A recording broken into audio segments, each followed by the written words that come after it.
조사 착수 1년을 맞은 5.18 민주화운동 진상규명조사위원회가 계엄군이 시민들을 조준 사격했다는 공수부대원들의 진술을 확보했습니다. 시민군의 오발로 희생이 늘었다는 일각의 주장을 뒤엎을 유력한 증거로 꼽히고 있습니다. 임성호 기자입니다. 1980년 5월 21일 광주 시민들은 옛 전남도청 앞에 모여 광주에 진입한 공수부대원들의 철수를 요구하는 시위를 벌였습니다. 계엄군은 이들을 향해 무자비하게 총을 난사했습니다. 이후 신군부 관계자들은 당시 총격은 시민군에게 생명을 위협받는 상황에서 어쩔 수 없이 취한 자위권 행사였다고 주장했습니다. 이 같은 주장을 뒤엎을 만한 유의미한 증언이 당시 부대원들 사이에서 나왔습니다. 당시 계엄군이 M60 기관총과 M1 소총으로 시민들을 조준 사격했고 저격수까지 배치했다는 진술을 5.18 진상규명조사위가 확보한 겁니다.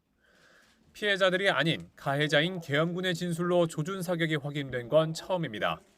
5.18 당시 광주에 투입되었던 장사병들을 대상으로 방문 조사를 시행하여 M60 기관총을 설치했고 M1에 조준경을 부착하여 시민을 살상했다는 진술을 확보했습니다.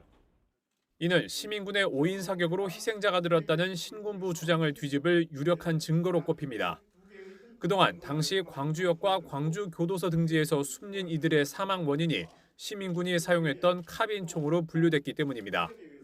총상 사망자들의 사망 원인이 일부 칼빈총 총상으로 분류된 의혹으로 진실을 풀어가는데도 실마리를 제공할 수 있을 것이라 기대합니다. 조사위는 탄도학 전문가들과 국립과학수사연구원 등 전문기관에 관련 진술 내용을 알리고 추가 정밀 분석을 진행할 방침입니다. 이와 함께 최초 발포와 집단 발포 책임자 조사를 비롯해 53가지 사건에 대한 조사를 진행하고 있습니다. 조사위는 또 오는 하반기에는 계엄군과 경찰이 야기한 피해와 인권 침해, 피해자 탄압과 5.18 은폐 왜곡 조작 등에 관해서도 조사를 개시합니다.